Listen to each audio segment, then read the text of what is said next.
Mời quý vị các bạn cùng đến với trận thi đấu vật bùng nổ, trận thi đấu hay nhất giải vật đền Lý Thường Kiệt trong khuôn khổ lễ hội kỷ niệm 948 năm chiến thắng Như Nguyệt.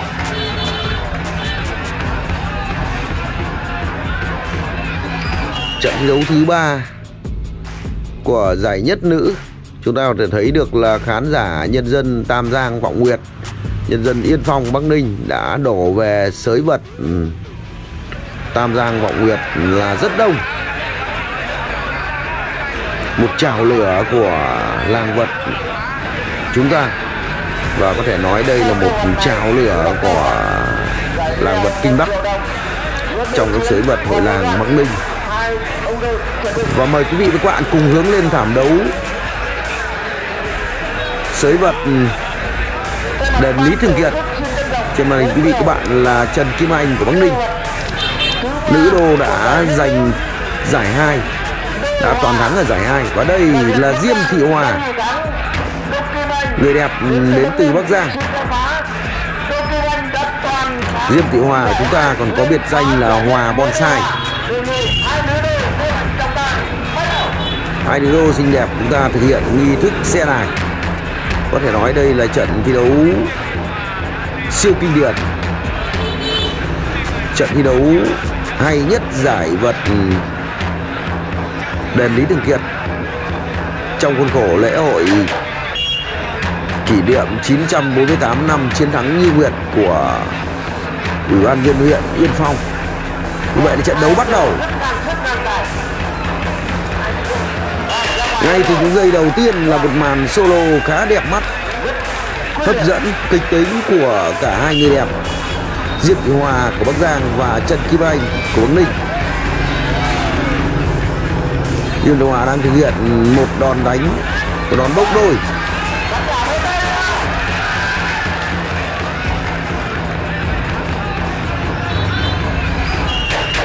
Để nói về hai nữ đô của chúng ta, tại sao tôi nói là trận siêu kinh điển? Trần Kim Anh của Bắc Ninh là một nữ đô có thể hình thấp nhỏ hơn so với Diêm Thị Hòa của Bắc Giang.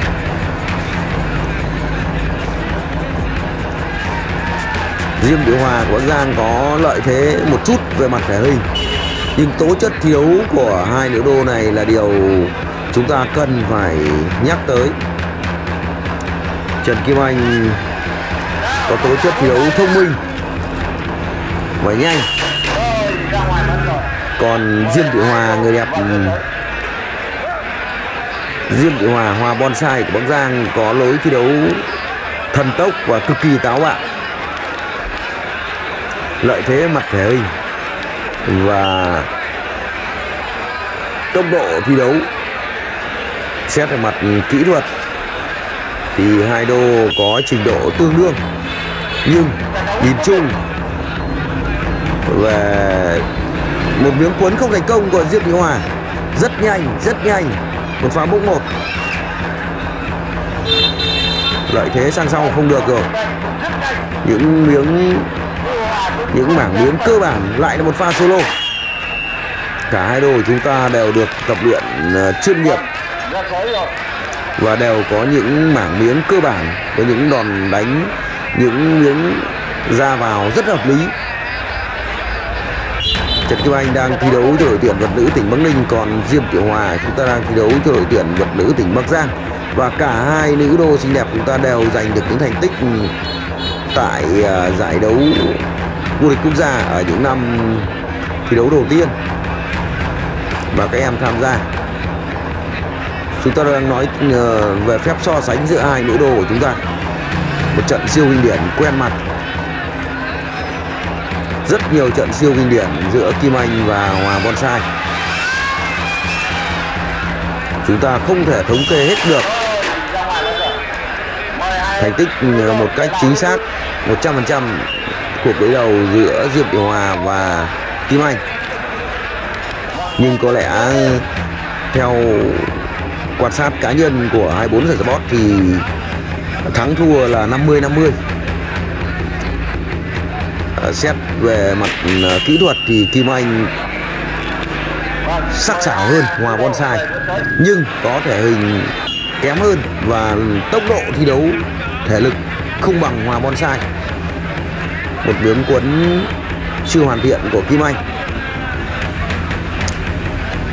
Sắc sảo của độ sâu thì Kim Anh có độ sắc sảo kỹ thuật đẳng cấp hơn một chút.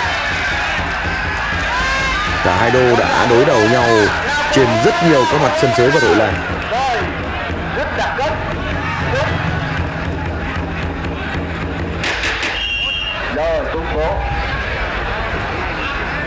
Sới vật Tam Giang Vọng Nguyệt ngày hôm nay là rất đông, rất đông, một chảo lửa ở vùng Kinh Bắc. Và có lẽ trong làng vật của chúng ta thì ở năm 2024 và 2025, chỉ nói riêng 2 năm gần nhất thì có lẽ đây xứng đáng được tôn vinh là một chảo lửa của làng vật dân tộc. Và với sự hiện diện của rất nhiều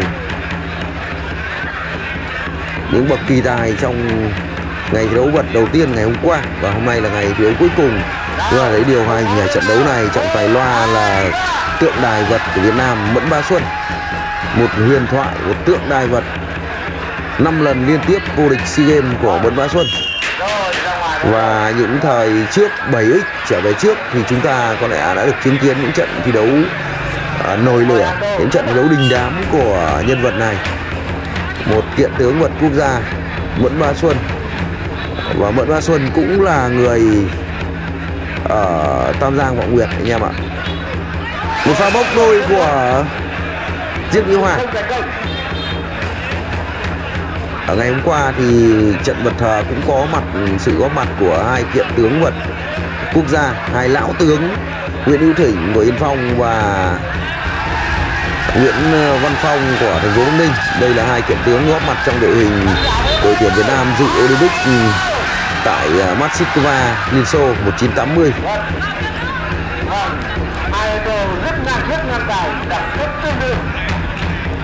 Trận đấu thi đấu đang diễn ra khá căng thẳng, hấp dẫn, liên tục là những pha solo. Cả hai nữ đô đều thực hiện những pha khống chế chân rất nhanh. Liên tục là những pha solo, những pha mèo vờn chuột. Hai nữ đô chúng ta đã quá hiểu nhau, quá biết và đã quá quen mặt rồi, nên những trận thi đấu quyết định đến thứ hạng, đến phần thưởng, đến danh dự, những trận thi đấu cuối cùng của lễ hội như trận thi đấu này, trận thi đấu kỳ 3 dài nhất vật nữ đền Lý Thường Kiệt trong khuôn khổ thi đấu, trong khuôn khổ lễ hội kỷ niệm 948 năm chiến thắng Như Nguyệt của bà con nhân dân cũng như huyện ủy Yên Phong. Như vậy là Kim Anh vừa rồi đã phải cầu cứu trọng tài.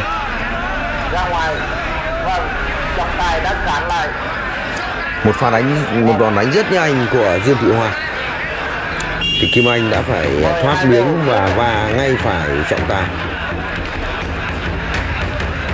Trọng tài thì chúng ta cũng là một lão tướng trong làng vật, năm nay đã gần 70 rồi. Trận đấu diễn ra tốc độ rất nhanh. Diêm Thị Hòa làm gì đây?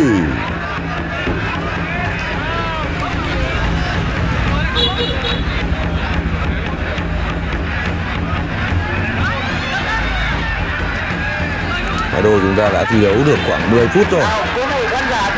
Trận thi đấu cuối cùng, trận thi đấu thứ 3 giải nhất vật nữ.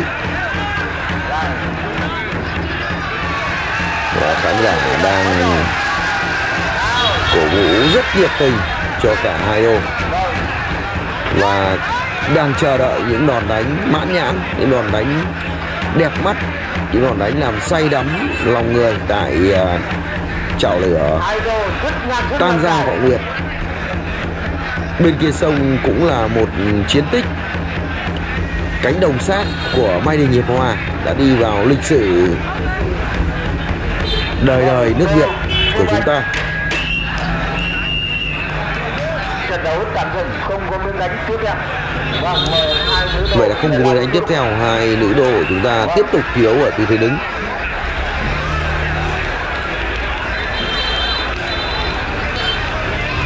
Một chảo lửa thực sự bà con ạ. Một chảo lửa. Đây là góc quay mà 24 giờ Sport chưa thể chọn được một góc quay tốt nhất ở phía cánh trái, do vướng rất nhiều thứ nên không thể lia máy được lên cánh trái của ban tổ chức bên rìa đê cao nhất. Thực sự là một chảo lửa, và riêng với cá nhân của 24 giờ Sport, 24 giờ Sport thấy đây là một chảo lửa thực sự. Dù là giải thưởng có lớn nhỏ, nhưng bà con quý vị các bạn đã có mặt tại sới vật Tam Giang Vọng Nguyệt ngày hôm nay thì quả thật là một chảo lửa mà không thể quên trong đời.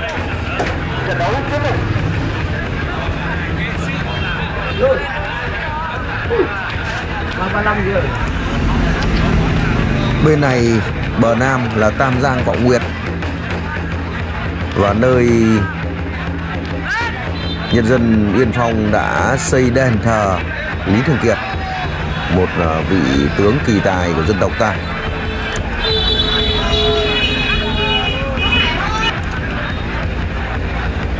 Trận đấu đã diễn ra được khoảng 15 phút, nhưng cả hai nữ đôi trẻ xinh đẹp chúng ta vẫn đang thi đấu hết mình, đang cống hiến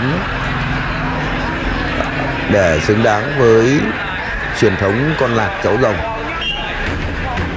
Xa xưa thì chính nơi đây, với sự lãnh đạo tài tình của vị tướng kiệt xuất Lý Thường Kiệt của chúng ta, cùng nhân dân đã đánh bại giặc ngoại xâm và tạo nên một chiến tích lớn lao, tạo nên một chiến thắng như nguyệt, lẫy lừng Nam Châu. Và ngày hôm nay trên thảm đấu vật cũng tại nơi đây thì các vận động viên, các đồ vật chúng ta đã thể hiện tinh thần hào hùng, thể hiện tinh thần cao thượng của võ vật dân tộc mà cha ông ta đã để lại.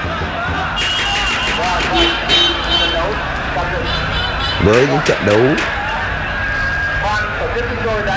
rực lửa, với những màn cống hiến có thể nói là hết mình,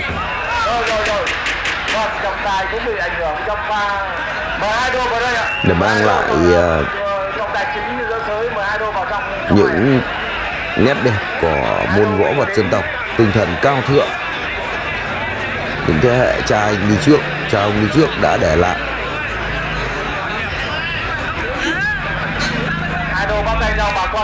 Trọng tài bàn đã phải gọi hai nữ đô của chúng ta vào và có sự nhắc nhở. Trận đấu tiếp tục.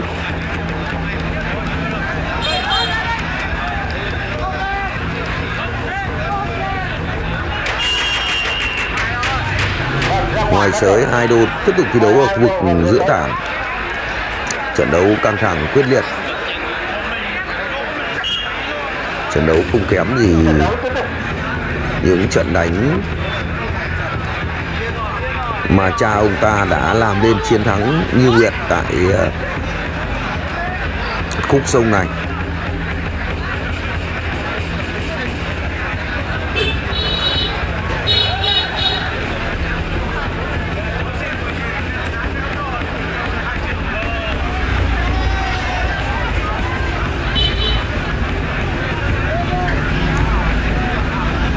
Trận đấu vẫn khá căng thẳng, chưa thể có được hồi kết. Nhân dân đang cổ vũ hết mình và cũng mong chờ những đòn đánh táo bạo, những đòn đánh đột phá mang lại một chiến thắng quyết định cho cả hai đô của chúng ta ở trận đấu này. Không biết là nữ đô nào sẽ giành được thắng lợi. Cũng ở trong trận chiến thắng như nguyệt này thì bên bờ bắc sông Cầu là một vùng đất thuộc xã Mai Đình của Hiệp Hòa.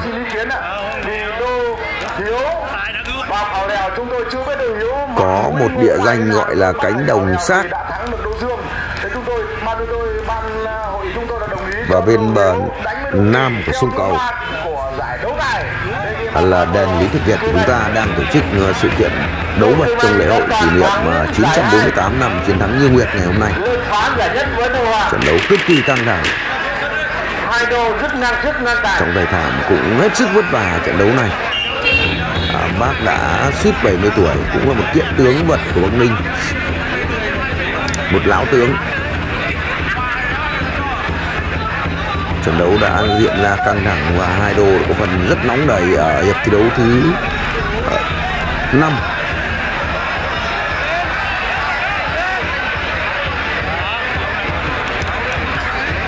Kim Hòa đang khống chế chân của Kim Anh.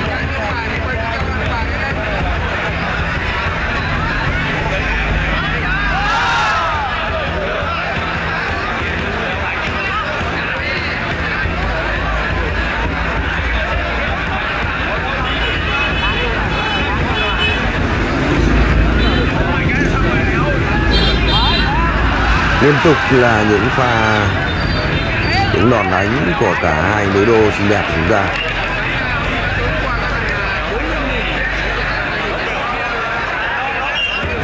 Trận đấu tiếp tục.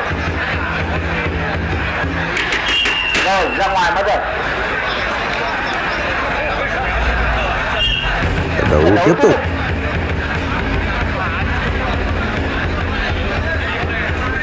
Một trận đấu có lẽ đi vào lịch sử tại sới vật Tam Làng Ngọ Nguyệt trong sự kiện kỷ niệm 948 năm chiến thắng Như Nguyệt của nhân dân huyện ủy Yên Phong, Bắc Ninh 2025.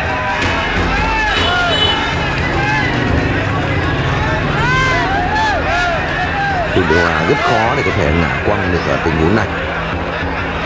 Thoát miếng rồi, liệu thoát nổi không? Rất nhanh chúng ta để thấy được là Diên Hòa có thể lực và tố chất thi đấu nhanh như thế nào. Nếu nói về độ sâu, sắc nét, về kỹ thuật thì Trần Kim Anh của Ninh có độ sắc hơn. Kim Anh luôn có những đòn đánh kỹ thuật rất đẳng cấp, và mỗi khi mà ra đòn thì những thời khắc đó đối thủ là không thể ngờ và không thể cưỡng cầu trong những đòn đánh rất sâu của Trần Kim Anh. Nhưng ở trận đấu này gặp phải một đối thủ cứng cựa, có thể hình thể lực tốt hơn và có lối thi đấu khá tương đồng. Mặc dù là đẳng cấp hơn một chút về mặt kỹ thuật, nhưng Trần Kim Anh cũng rất khó để có thể đánh bại được Hòa Bonsai của Bắc Giang ở trận đấu này.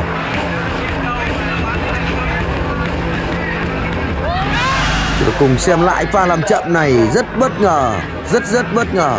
Một đòn nhứ của Hòa Bonsai đã đánh lừa được Kim Anh và thực hiện một miếng sườn cực kỳ đẳng cấp.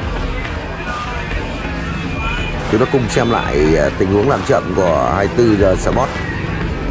Rất khôn, lừa cho Kim Anh tấn công và rất bất ngờ Hòa Bonsai sốc nách và thực hiện một miếng sườn sốc cực kỳ đẳng cấp và bá đạo của người đẹp Hòa Bonsai Bắc Giang.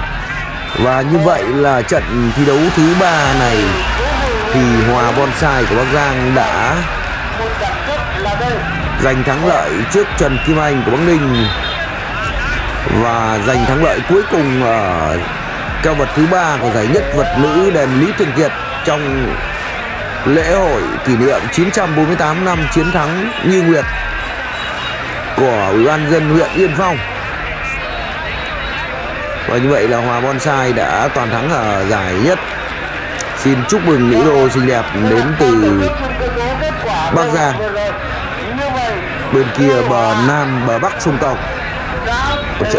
Hòa Bonsai cũng là một trong những nữ đô vật rất xuất sắc trong làng vật dân tộc hiện nay. Xin chúc mừng em. Cảm ơn quý vị và các bạn đã chú ý theo dõi video của 24 giờ Sport.